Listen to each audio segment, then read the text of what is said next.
Le magazine littéraire Épilogue est une présentation de la Librairie du Quartier. Merci à ce précieux partenaire et à leur équipe de libraires. Vos prochaines lectures vous attendent au 1120 Avenue Cartier. Annie, on te retrouve le temps de quelques instants de parler d'une bande dessinée que tu as lue.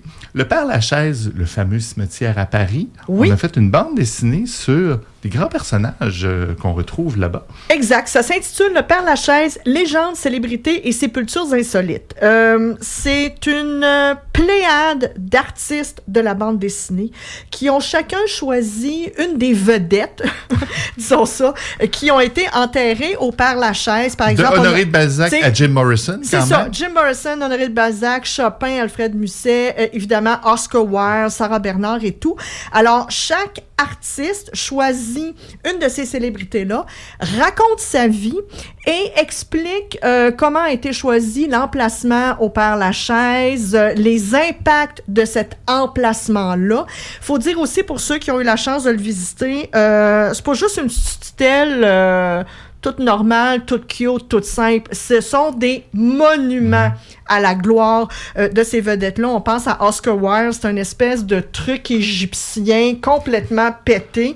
Bref, il y a eu des impacts au développement, disons, de ce fameux cimetière-là, et c'est ce qu'on vous explique dans cette bande dessinée-là. Moi, personnellement, ce que j'ai aimé, c'était justement le foisonnement d'artistes. Alors, ils ont vraiment choisi l'artiste pour que son style de BD fit en bon latin, avec l'artiste ou le personnage politique ou peu importe qu'il présente. Alors, par exemple, quand vous tombez sur la section sur Frédéric Chopin, musicien, n'est-ce pas?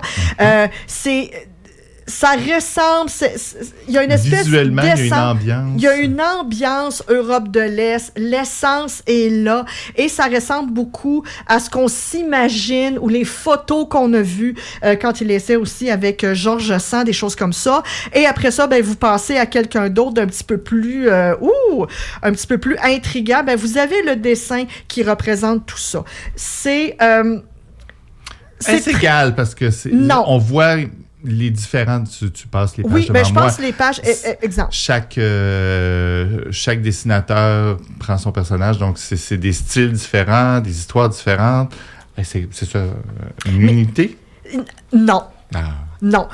Puis parce que c'est sûr qu'il y a certains artistes qui semblaient connaître et aimer davantage le sujet de leur bande dessinée, ont probablement fait davantage de recherches parce qu'on nous présente la famille. Là, je pense à Oscar Wilde, on nous présente ses parents, comment il a été comment il a développé sa carrière d'écrivain, ses rencontres et tout. Alors, est-ce que c'est équilibré? Pas nécessairement, mais c'est pas suffisamment dérangeant pour pas apprécier la bande dessinée. Et on apprend des choses. Et on apprend des choses sur qui était le Père Lachaise, on apprend des choses sur le cimetière, et vous allez apprendre un paquet d'affaires, insolites et spéciales, sur un paquet d'artistes. Donc, c'est vous aurez chez lu une Delcourt. BD, et à votre prochain voyage à Paris, vous aurez plein d'anecdotes à raconter aux gens qui voyageront avec vous. Vous savez qu'il n'y a pas juste Jim Morrison au Père Lachaise, vous pouvez aller voir une autre tombe. Merci.